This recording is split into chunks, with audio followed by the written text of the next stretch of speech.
اعوذ باللہ من الشیطان الرجیم بسم اللہ الرحمن الرحیم الحمدللہ والصلاة والسلام علی رسول اللہ وعلی آلہ وصحبہ اجمعین رب اشرح لی صدری ویسر لی امری واحلل عقدۃ من لسانی یفقہوا قولی اشہد ان لا الہ الا اللہ واشہد ان محمدا عبدہ ورسولہ۔ سیرت النبی صلی اللہ علیہ وسلم کے سلسلے کے اوپر بات کرتے ہوئے ہم ابھی غزوہ احد کے بارے میں بات کر رہے تھے، اور اس میں ہم دیکھتے ہیں آج شہیدوں اور زخمیوں کی خبرگیری کیسے کی مسلمانوں نے۔ تو قریش کی واپسی کے بعد مسلمان اپنے شہیدوں اور زخمیوں کی کھوج خبر لینے کے لیے فارغ ہو گئے۔ حضرت زید بن ثابت رضی اللہ عنہ کا بیان ہے کہ احد کے روز رسول اللہ صلی اللہ علیہ وسلم نے مجھے بھیجا کہ میں سعد بن ربیع رضی اللہ عنہ کو تلاش کروں، اور فرمایا کہ اگر وہ دکھائی پڑ جائیں تو انہیں میرا سلام کہنا، اور یہ کہنا کہ رسول اللہ صلی اللہ علیہ وسلم دریافت کر رہے ہیں کہ تم اپنے آپ کو کیسا پا رہے ہو۔ حضرت زید رضی اللہ عنہ کہتے ہیں کہ میں مقتولین کے درمیان چکر لگاتے ہوئے ان کے پاس پہنچا تو وہ آخری سانس لے رہے تھے۔ انہیں نیزے، تلوار اور تیر کے 70 سے زیادہ زخم آئے تھے۔ میں نے کہا، اے سعد، اللہ کے رسول صلی اللہ علیہ وآلہ وسلم آپ کو سلام کہتے ہیں اور دریافت فرما رہے ہیں کہ مجھے بتاؤ اپنے آپ کو کیسا پا رہے ہو۔ انہوں نے کہا، رسول اللہ صلی اللہ علیہ وسلم کو سلام، آپ سے عرض کروں کہ یا رسول اللہ صلی اللہ علیہ وسلم، جنت کی خوشبو پا رہا ہوں، اور میری قوم انصار سے کہو کہ اگر تمہیں سے ایک آنکھ بھی ہلتی رہے اور دشمن رسول اللہ صلی اللہ علیہ وسلم تک پہنچ گیا تو تمہارے لیے اللہ کے نزدیک کوئی عذر نہ ہوگا۔ اور اسی وقت ان کی روح پرواز کر گئی۔ لوگوں نے زخمیوں میں اسیرم رضی اللہ عنہ کو بھی پایا، جن کا نام عمرو بن ثابت تھا۔ ان میں تھوڑی سی نمک باقی تھی۔ اس سے قبل انہیں اسلام کی دعوت دی جاتی تھی مگر وہ قبول نہیں کرتے تھے، اس لیے لوگوں نے حیرت سے کہا کہ یہ اسیرم کیسے آیا ہے؟ اسے تو ہم نے اس حالت میں چھوڑا تھا کہ وہ اس دین کا انکاری تھا۔ چنانچہ ان سے پوچھا گیا کہ تمہیں یہاں کیا چیز لائی ہے، قوم کی حمایت کا جوش یا اسلام کی رغبت؟ انہوں نے کہا، اسلام کی رغبت۔ در حقیقت میں اللہ اور اس کے رسول صلی اللہ علیہ وسلم پر ایمان لے آیا، اور اس کے بعد رسول اللہ صلی اللہ علیہ وسلم کی حمایت میں شریک جنگ ہوا، یہاں تک کہ اب اس حالت سے دوچار ہوں جو آپ لوگوں کی آنکھوں کے سامنے ہے۔ اور اسی وقت ان کا انتقال ہو گیا۔ لوگوں نے رسول اللہ صلی اللہ علیہ وسلم سے اس کا ذکر کیا تو آپ صلی اللہ علیہ وسلم نے فرمایا، وہ جنتیوں میں سے ہے۔ ابو ہریرہ رضی اللہ عنہ کہتے ہیں کہ حالانکہ اس نے اللہ کے لیے ایک وقت کی بھی نماز نہیں پڑھی تھی، کیونکہ اسلام لانے کے بعد ابھی کسی نماز کا وقت آیا ہی نہ تھا کہ شہید ہو گئے۔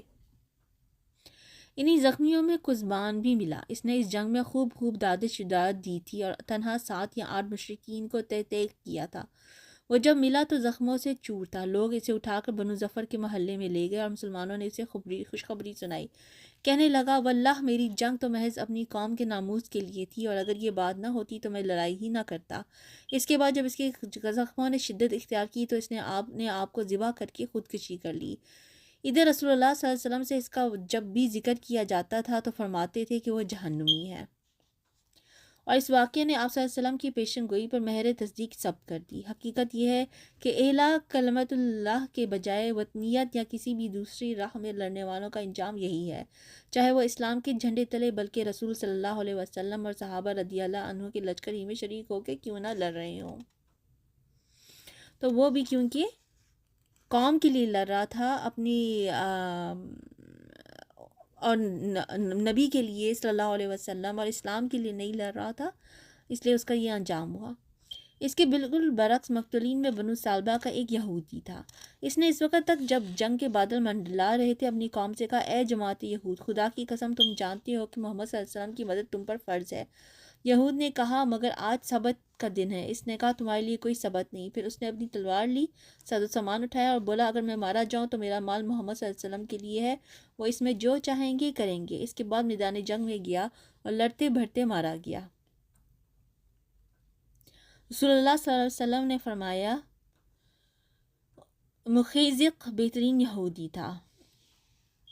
اس موقع پر رسول اللہ صلی اللہ علیہ وسلم نے خود بھی شہداء کا معائنہ فرمایا اور فرمایا کہ میں ان لوگوں کے حق میں گواہ رہوں گا۔ حقیقت یہ ہے کہ جو شخص اللہ کی راہ میں زخمی کیا جاتا ہے، اسے اللہ قیامت کے روز اس حالت میں اٹھائے گا کہ اس کے زخم سے خون بہہ رہا ہوگا۔ رنگ تو خون کا ہی ہوگا لیکن خوشبو مشک کی ہوگی۔ کچھ صحابہ رضی اللہ عنہم نے اپنے شہداء کو مدینہ منتقل کر لیا تھا۔ آپ صلی اللہ علیہ وسلم نے انہیں حکم دیا کہ اپنے شہیدوں کو واپس لا کر ان کی شہادت گاہوں میں دفن کریں، لہٰذا شہداء کے ہتھیار اور پوستین کے لباس اتار لیے جائیں، پھر انہیں غسل دیے بغیر جس حالت میں ہو اسی حالت میں دفن کر دیا جائے۔ آپ صلی اللہ علیہ وسلم دو دو تین تین شہیدوں کو ایک ہی قبر میں دفن فرما رہے تھے، اور دو دو آدمیوں کو ایک ہی کپڑے میں اکٹھا لپیٹ دیتے تھے، اور دریافت فرماتے تھے کہ ان میں سے کس کو قرآن زیادہ یاد ہے۔ لوگ جس کی طرف اشارہ کرتے اسے لحد میں آگے کرتے اور فرماتے کہ میں قیامت کے روز ان لوگوں کے بارے میں گواہی دوں گا۔ عبداللہ رضی اللہ عنہ بن عمرو بن حرام اور عمر بن جموع ایک ہی قبر میں دفن کیے گئے کیونکہ ان دونوں میں دوستی تھی۔ حضرت حنظلہ کی لاش غائب تھی۔ تلاش کے بعد ایک جگہ اس حالت میں ملی کہ زمین پر پڑی تھی اور اس سے پانی ٹپک رہا تھا۔ رسول اللہ صلی اللہ علیہ وسلم نے صحابہ کرام کو رضی اللہ عنہم کو بتلایا کہ فرشتے انہیں غسل دے رہے ہیں، پھر فرمایا ان کی بیوی سے پوچھو کیا معاملہ ہے۔ ان کی بیوی سے دریافت کیا گیا تو انہوں نے واقعہ بتایا۔ یہیں سے صرف حنظلہ کا نام غسیل الملائکہ، فرشتوں کے غسل دیے ہوئے، پڑ گیا۔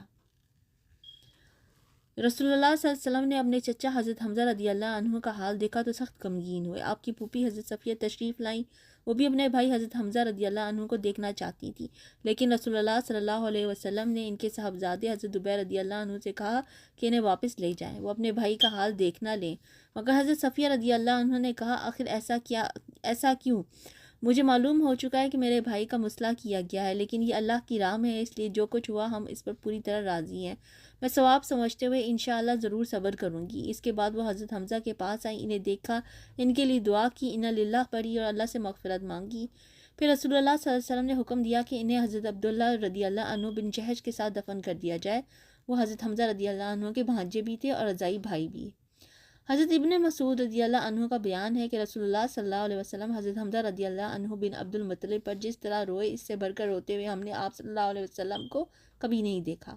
آپ صلی اللہ علیہ وسلم نے انہیں قبلے کی طرف رکھا، پھر ان کے جنازے پر کھڑے ہوئے اور اس طرح روئے کہ آواز بلند ہو گئی۔ در حقیقت شہداء کا منظر تاہی بڑا دل دوز اور زہرہ گداز۔ چنانچہ حضرت خباب رضی اللہ عنہ بن ارد کا بیان ہے کہ حضرت حمزہ رضی اللہ عنہ کے لیے ایک سیاہ دھاریوں والی چادر کے سوا کوئی کفن نہ مل سکا۔ یہ چادر سر پر ڈالی جاتی تو پاؤں کھل جاتے، اور پاؤں پر ڈالی جاتی تو سر کھل جاتا۔ بالآخر چادر سے سر ڈھک دیا گیا اور پاؤں پر ادخر گھاس ڈال دی گئی۔ حضرت عبد الرحمن بن عوف کا بیان ہے کہ مصعب بن عمیر کی شہادت واقع ہوئی اور وہ مجھ سے بہتر تھے، تو انہیں ایک چادر کے اندر کفنایا گیا۔ حالت یہ تھی کہ اگر ان کا سر ڈھانکا جاتا تو پاؤں کھل جاتے، اور پاؤں ڈھانکے جاتے تو سر کھل جاتا تھا۔ ان کی یہی کیفیت حضرت خباب رضی اللہ عنہ نے بھی بیان کی ہے، اور اتنا مزید اضافہ فرمایا ہے کہ اس کیفیت کو دیکھ کر نبی صلی اللہ علیہ وسلم نے ہم سے فرمایا کہ چادر سے ان کا سر ڈھانک دو اور پاؤں پر اسخر ڈال دو۔ تو یہ حالات تھے شہیدوں اور زخمیوں کے، اور اس طرح ان کو پھر دفنایا گیا احد کے موقع پہ۔ تو اگلی دفعہ ہم پڑھیں گے رسول اللہ صلی اللہ علیہ وسلم کی دعا جو انہوں نے اس موقع پر فرمائی، اور مدینے کی واپسی کے بارے میں۔ آج کے لیے اتنا ہی۔ اور سیرت النبی صلی اللہ علیہ وسلم سنانے کا مقصد یہ ہے کہ ہم اس سے اپنی زندگی میں سبق حاصل کریں۔ سبق کس چیز کا؟ صبر کا سبق حاصل کریں۔ اور جو سربراہ ہے ہمارا کوئی بھی، جو بھی سربراہ ہے، جہاں بھی ہم رہتے ہیں، جہاں پہ جو بھی سربراہ ہے، اس کی حکم عدولی سے بچیں، اس کی فرمان برداری کریں۔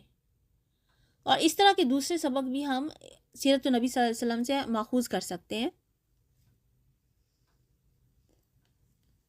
سبحانک اللہم و بحمدک، اشہد ان لا الہ الا انت، استغفرک و اتوب الیک۔